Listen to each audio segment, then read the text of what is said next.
오늘 사사기 저랑 이제 15번째 살펴보시는 건데 기도원 얘기가 좀 길지요.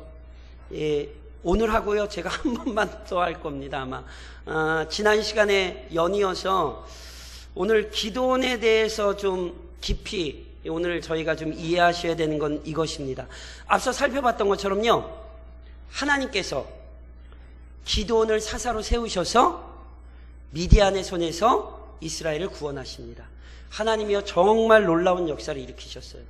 300명 가지고 13만 5천이라는 군사를 하나님이 무찌르게 하십니다. 그래서 12만 명은 이미 그냥 난리가 났고요, 15,000명 남은 사람을 누가 쫓아가고 있었냐면 기드온이 300명을 데리고 막 쫓아가고 있었어요. 그런데 그 과정 가운데 여호와께서 주시는 승리와는 전혀 상반되는 일들이 이스라엘 내부에서 일어났음을 저랑 살펴보셨어요.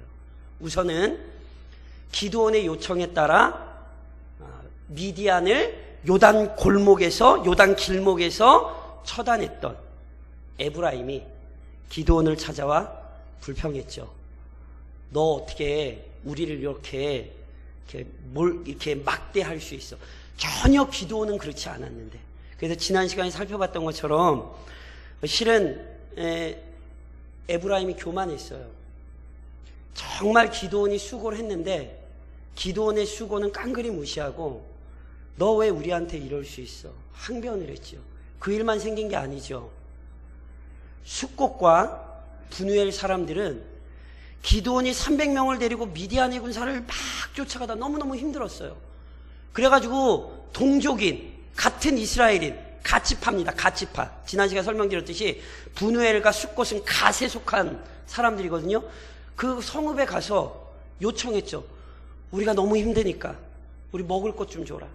그랬더니 숫곳과 분우엘 사람들이 어떻게 대우합니까? 야, 아직 전쟁 안 끝났잖아. 세바와 살문나가 니네 손에서 지금 벗어나 있잖아. 야, 걔들이 다시 세력 회복해서 돌아오면 어떡해? 걔들이 우리 괴롭힐 텐데. 아이, 너희 못 줘. 충분히 저희는 그 심정을 이해할 수 있어요.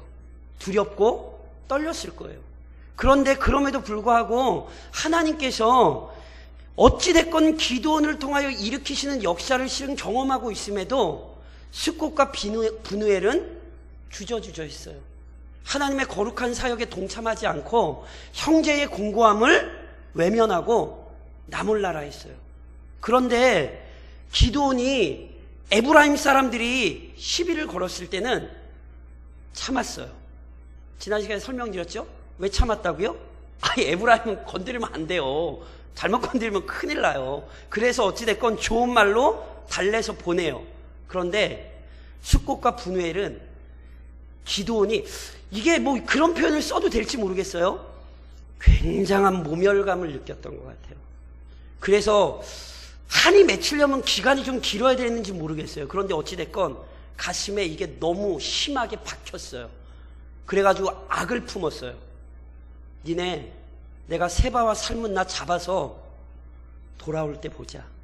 그래서 실제로 세바와 살문나를 잡아서 오다가 죽이지 않고 분우엘과 숫곳까지 데리고 와요. 그리고는 그 사람들한테 보여줘요. 봤지? 니네 못 잡을 거라 그랬어? 내가 얘네 잡은 거 보여? 그리고는 어떤 일을 벌였죠? 숫곳 사람들을 괴롭히고 분우엘망들을 헐고 자기 동족을 죽였어요.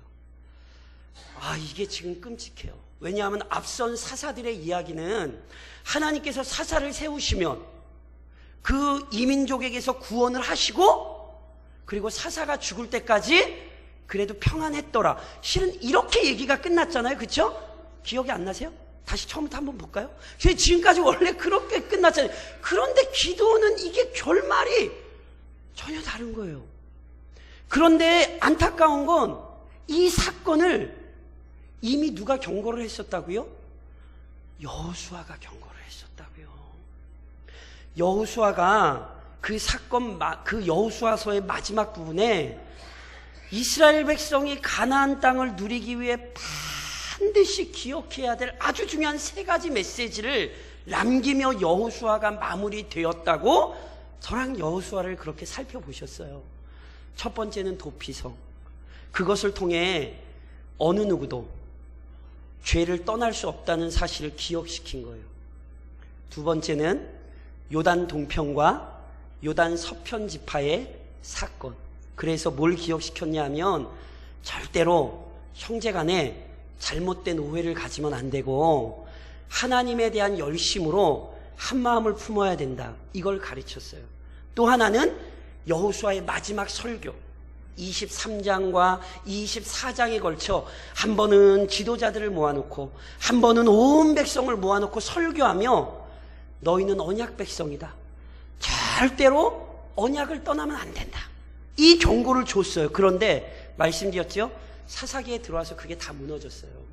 실은요, 언약의 삶도 떠났기 때문에 이 민족이 고통스럽게 했죠? 실은 죄인이라는 사실을 잊고 있었잖아요. 그래서 스스로 교만했기에 또 이스라엘이 무너졌잖아요. 특별히 앞서도 그런 징조가 있었는데 기드온의 얘기에서는 뭐가 강조가 되냐면 형제들 간의 분열이 지금 강조되고 있는 거예요. 사사는요, 이스라엘 민족을 뭐 하는 사람이에요? 구원하는 사람이잖아요. 그런데 이스라엘 민족을 구원해야 되는 사사가 지금 뭐라고 있어요? 자기 동족을 죽이고 있다니까요. 이 현실을 지금 잘 보셔야 돼요. 왜 이렇게 됐냐면 결론적으로 다시 한번 얘기하겠습니다만 우선은 기드온에게 우선 저희가 초점을 맞춰서 좀 설명을 하자면 기드온이요, 자기의 분을 사귀지 못했어요. 그런데 자기의 분을 사귀지 못한 근본적인 이유가 있어요. 저를 좀 한번 따라 하시겠어요? 과거를 잊었다. 무슨 얘기라고요? 뭐라고요? 기드온이 과거를 잊었어요.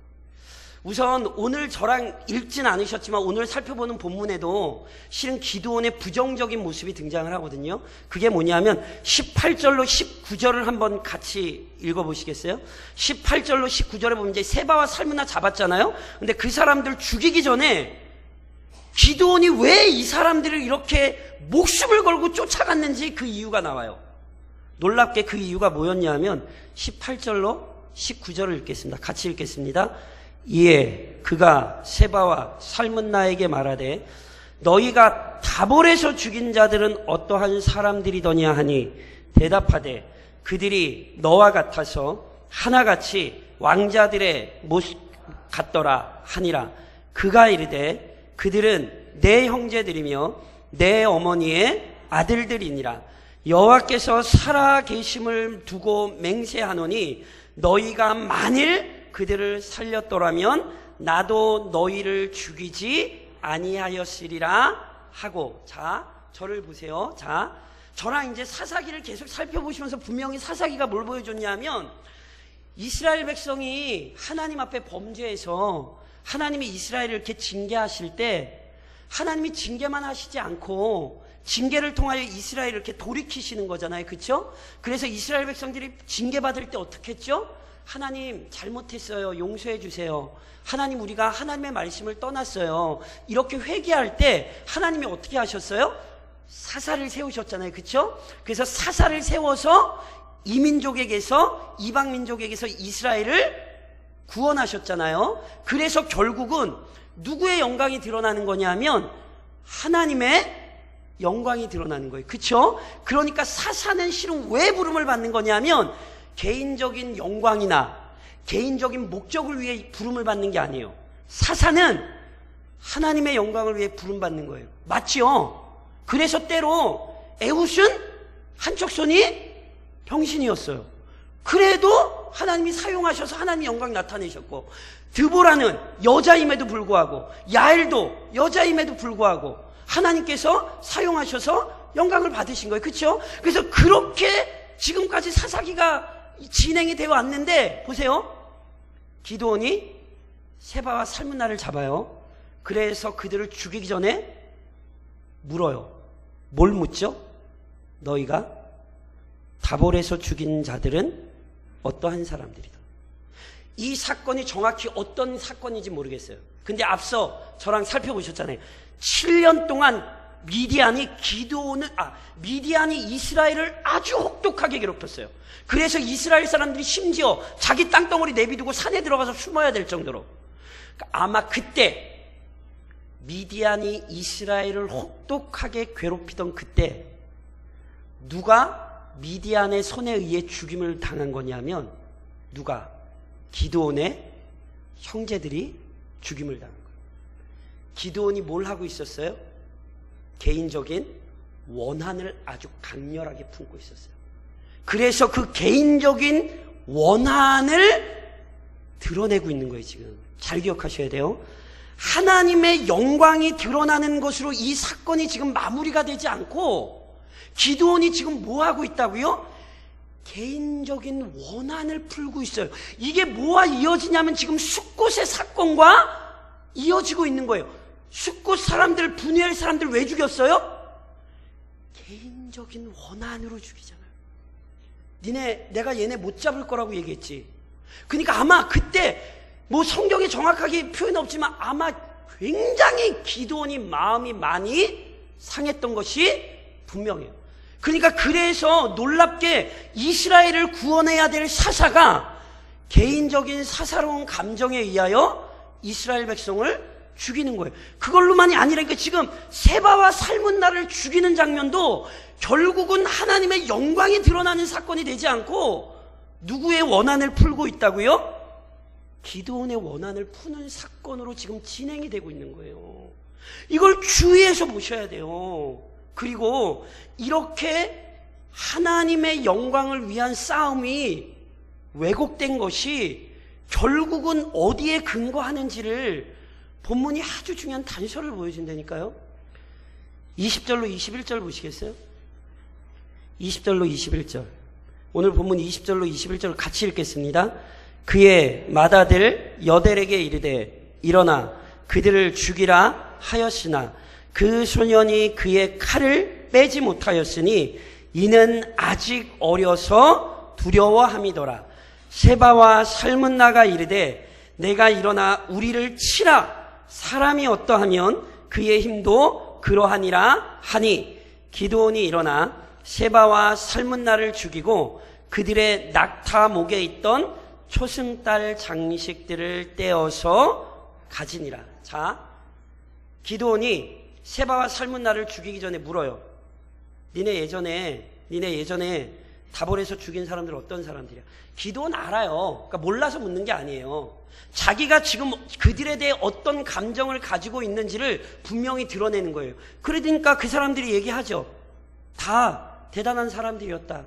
이게 기드온 들으라고 좋은 얘기인지 무슨 얘기를 한 건지 정확히 잘 모르겠어요. 학자들의 의견이 분분해요. 분명한 건 기드온이 세바와 살문나가 자기의 형제들을 죽였다는 사실에 대해 정확히 확인을 하는 거예요. 니네 내 형제들 죽였지. 그랬더니 세바와 살문나가 뭐래요? 그래, 죽였다. 어쩔래? 이러는 거예요. 그러니까 기드온이 어떻게 하냐면 예전에도 이제 그런 설명을 드린 적이 있습니다. 도피성 할 때 피의 보복자라는 개념이 있다고 말씀을 드렸어요. 누가 우리 형제를 죽이면 그 가문 중에 한 사람이 그 피를 갚아야 돼요. 그러니까 부지 중에 죽인 게 아니라 실은 미움과 원한으로 누군가를 죽였을 때, 그래서 피의 보복자가 한 명 선정이 돼서 반드시 그의 형제의 피에 대해 보복을 해야 돼요. 이것은 고대 근동의 아주 중요한 풍습 가운데도 하나예요. 그래서 보세요. 기드온 가족이, 기드온의 형제들이 미디안에 의해 죽임을 당했잖아요. 그러니까 기드온이 지금 뭐 하고 있냐면 피의 보복자가 되는 거예요. 그 피를 갚는 거예요. 근데 그 피를 누가 갚아야 되냐면 장자가 갚아야 돼요. 그러니까 기드온이 그걸 누구에게 갚게 하냐면 자기의 장자, 맏아들, 여델 딱 나오잖아요. 그러니까 여델에게, 맏아들에게 시킨다는 건 뭐냐면, 야, 우리 가문의 피의 원수 네가 갚아, 이렇게 얘기를 하는 거란 말이에요. 그래서 장자에게 죽여 명령을 했어요. 근데 장자가 마음이 강하지 못했던 것 같아요. 그래서 원래는 피의 보복에 따라 죽여야 되는데 죽여요, 못 죽여요?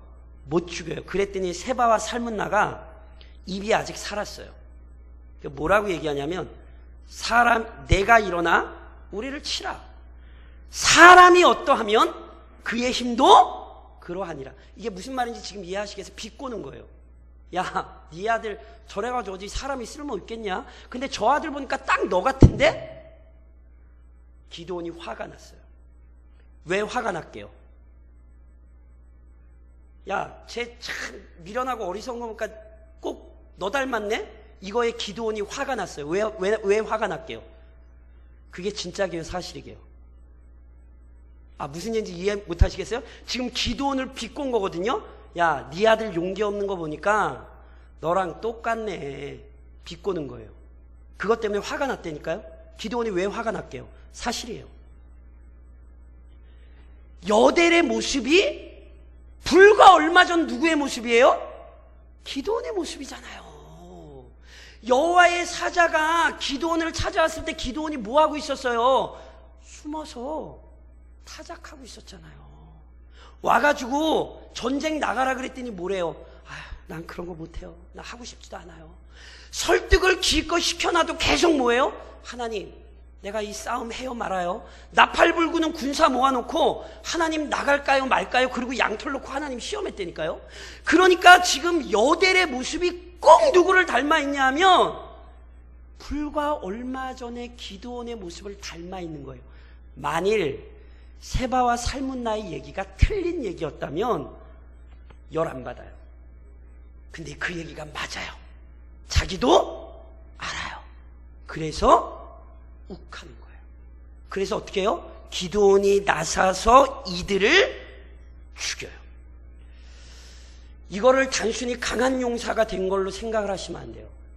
무슨 얘기냐면 성경은 이것만 기록하지 않아요. 그 사람들을 죽이고 뭐 했대요? 낙타 목에 있던 초승달 장식들을 떼어 가졌대요. 이 표현이 중요해요. 이게 마치 뭐와 같은지 아세요? 저랑 사사기 1장에 살펴보실 때 1장에서 어떤 내용을 살펴보셨냐면 제일 먼저 사사기에서 제일 먼저 싸움에 나간 지파가 혹시 누구였는지 기억하세요? 나중에 이게 사사기 마지막에 가면 중요하게 또 다뤄야 되는 건데 유다 지파거든요. 근데 유다 지파가 싸움에 나가가지고요 승리를 거두고는 예루살렘 왕 아도니 세덱을 붙잡아요. 그래가지고 뭐 했는지 혹시 기억하세요? 엄지 손가락과 엄지 발가락을 잘라버려요. 그때 제가 설명드렸죠. 율법은 그런 명령을 하지 않아요. 엄지 발가락과 엄지 손가락은 자르는 건 뭐냐면 가나안 사람들의 풍습으로 자기들이 지배하는 민족을 아주 멸시하고 자기의 권위를 내세우는 거예요. 그것과 똑같은 행위가 낙타 목에 있는 초승달 장식을 자기가 떼어서 갖는 거예요. 그러니까 이게 무슨 표시냐면 내가 너희를 굴복시켰고 내가 너희에게 승리를 거뒀고 내가 너희의 지배자다. 이런 의미에 이거 그냥 단지 물건 빼앗는 행위가 아니라니까. 그러니까 기드온이 지금 뭐 하고 있는지 아세요? 놀랍게 한때는 미디안과의 전쟁을 그토록 두려워하던 사람이 이방인들이 하는 모습을 그대로 드러내요. 이것만이 아니에요. 저랑 오늘 본문에서 조금 위로 가서 4절 5절 2절만 한번 읽으시겠어요? 8장 4절 5절. 이런 기드온의 모습이 실은 성경이 놀랍게 곳곳에 드러내고 있었어요. 언제? 8장 4절 5절. 8장 4절 5절 같이 한번 읽겠습니다. 기드온과 그와 함께한 자 300명이 요단강에 이르러 건너고 비로 피곤하나 추격하며 그가 숫곳 사람들에게 이르되 나를 따르는 백성이 피곤하니 청하건대 그들에게 떡덩이를 주라. 나는 미디안의 왕들인 세바와 살문나의 뒤를 추격하고 있노라. 4절에 보세요. 4절에 보면 기드온과 그와 함께한 자 300명. 자, 절 보세요. 기드온과 뭐한 사람? 그와 함께. 기드온과 그와 함께 했다는 표현이 앞서 계속 사용돼요. 무슨 말씀이냐면 기드온이 300명의 사람들을 불러 모으고 나서 그들을 다스리는 왕으로 드러나지 않고 기드온이 원래 성경은 뭐라고 성경 기자는 묘사했냐면 기드온이나 300명이나 하나님의 부름을 받아 함께 수고하는 사람들로 설명이 되고 있어요.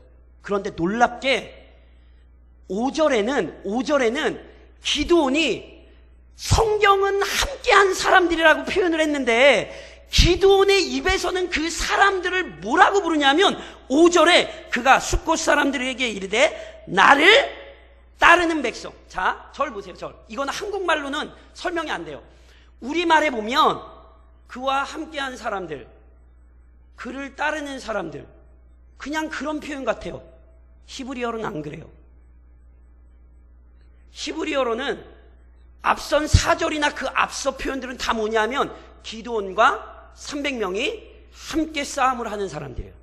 그런데 5절에 기드온이 자긴과 함께 있는 사람들을 표현할 때 히브리어 표현을 직역을 하면 내 발 아래 백성. 이해하시겠어요? 함께 하는 게 아니에요. 기드온이 뭐라고 표현하냐면 내 발 아래 백성. 기드온이 스스로 뭐라고 얘기해요? 나는 권위자고 이들은 내 쫄병이야. 그래서 보세요.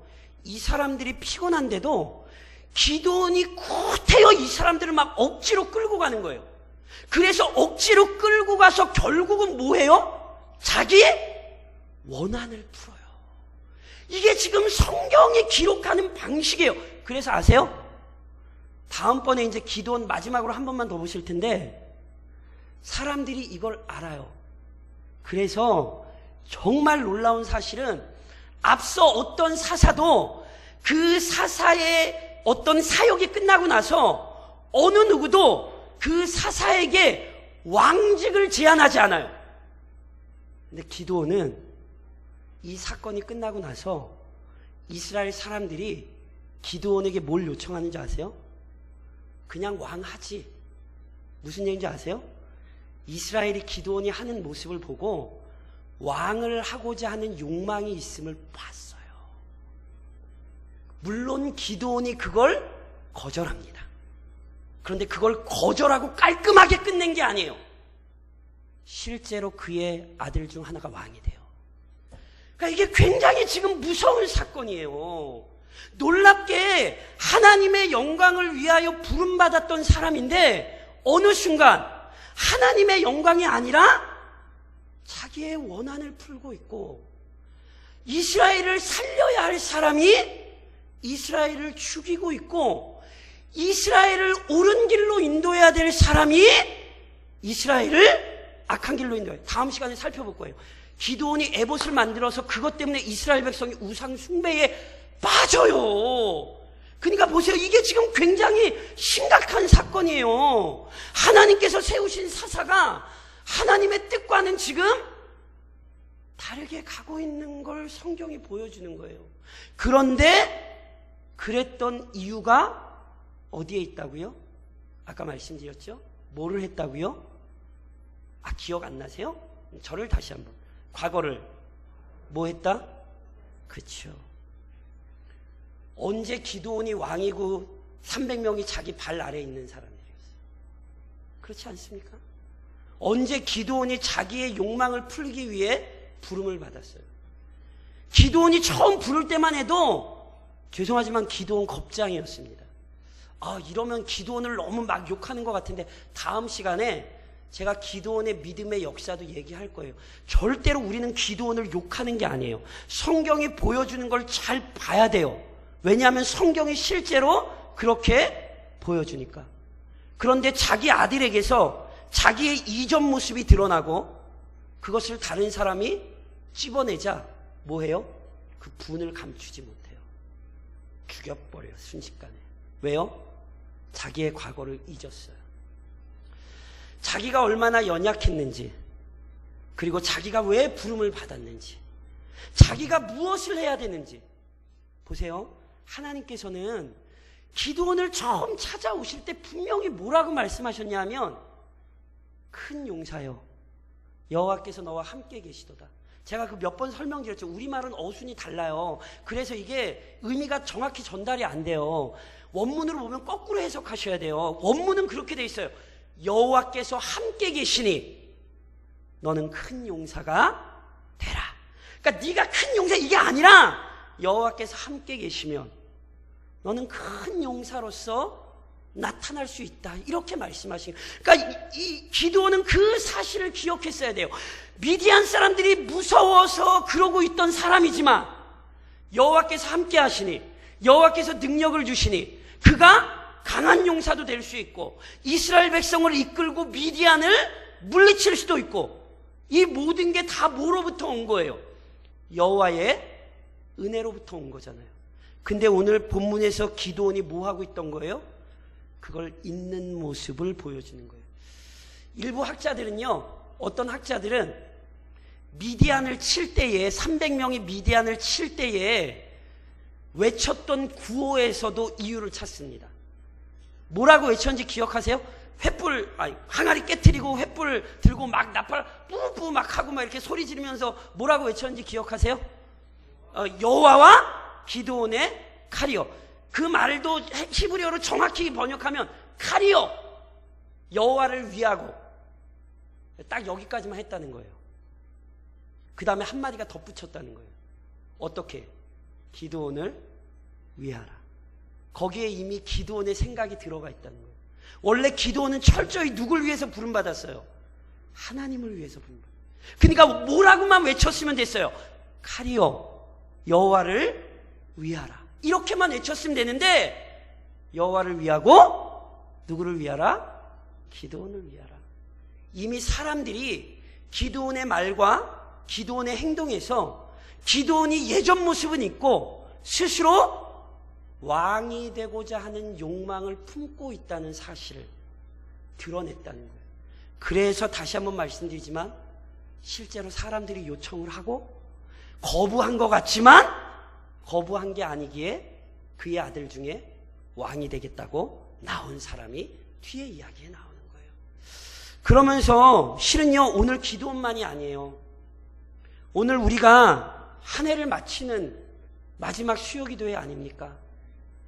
2019년 지금까지 믿음 안에서 살아오시느라 정말 수고 많으셨습니다.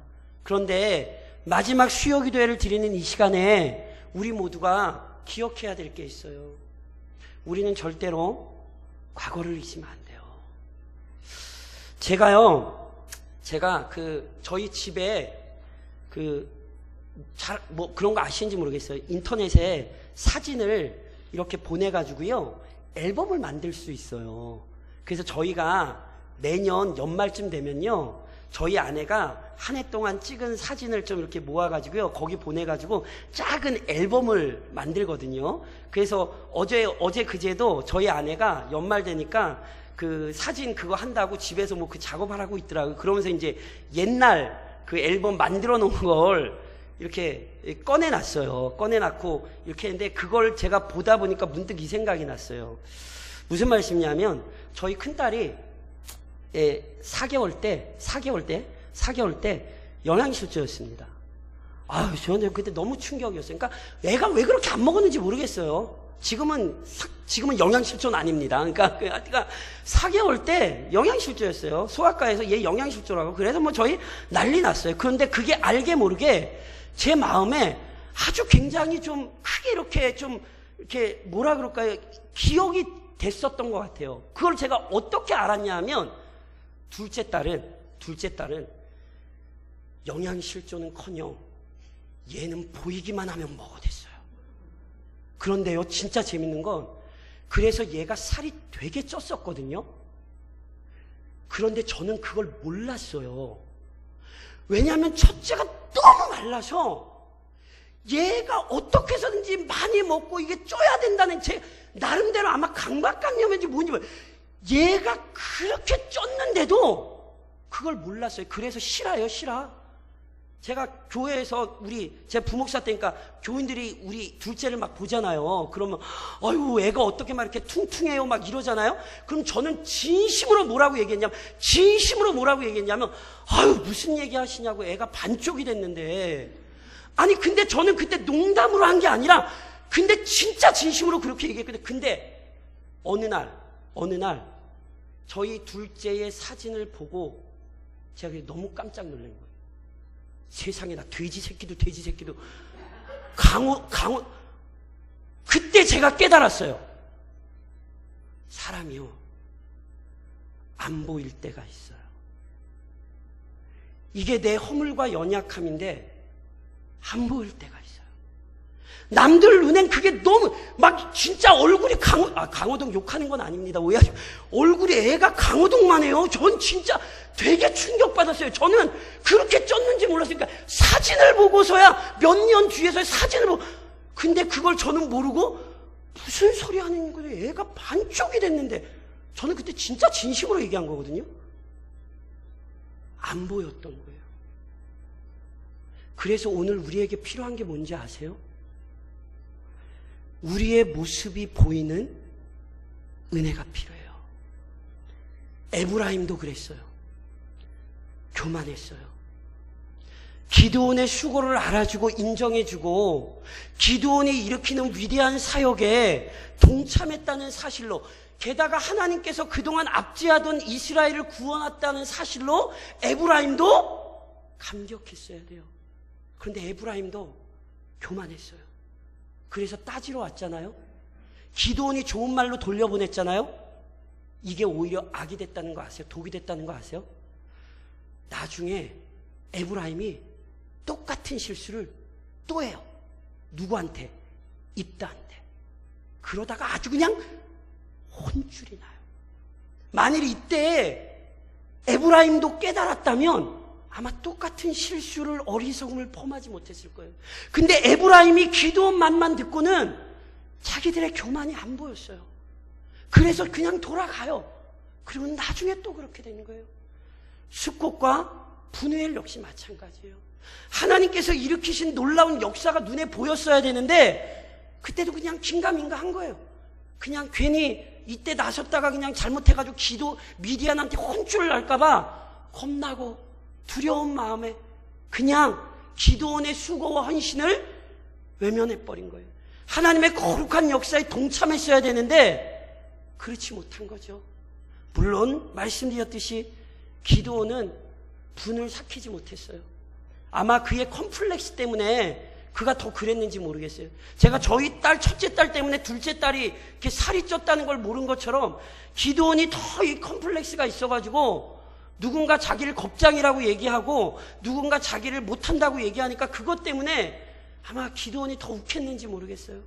그런데 기드온이 어찌됐건 자신의 어리석음과 미련함이 보이지 않았던 거예요. 그래서 보세요. 올 한 해를 마치며 우리에게 진짜 은혜는 보여야 되는 거예요. 우리가 얼마나 어리석고 우리가 얼마나 미련한지. 그래서 도저히 은혜가 아니면 살 수 없는 존재라는 사실이 실은 우리에게 깨달아져야 합니다. 아십니까? 그게 소망입니다. 성경은 우리에게 그걸 가르치는 거예요. 우리의 연약함과 우리의 부족함을 알아야 우리는 엎드린다니까요. 올 한 해도 그래서 이렇게 마무리를 하셔야 돼요. 만약에 정말 잘하신 일이 있잖아요. 그거 감사하셔야 돼요. 우리가 잘나서 잘한 게 아니라 하나님이 은혜 주셨으니까 잘한 거예요. 믿으시죠? 그러니까 정말 잘한 건 더 많이 감사하셔야 돼요. 못했다고 낭망하실 필요도 없어요. 여호와가 함께 하시면 우리는 큰 용사가 될 수 있어요. 2019년은 무서워서 숨어서 타작하셨을지 모르지만 2020년 시작하시며 여호와와 함께 하시면 2020년은 큰 용사로 사역하실 수 있는 거예요. 그러니 오늘 이 기드온의 이야기를 마음에 품으시고, 하나님, 우리의 연약함과 어리석음도 보일 뿐 아니라 하나님의 크심도 볼 수 있는 눈을 주셔서 믿음 안에 한 해를 마무리하고 2020년 시작하는 귀한 성도요 복된 교회가 될 수 있기를, 함께 수고해 주시기를 다시 한번 우리 주님의 이름으로 권면드립니다.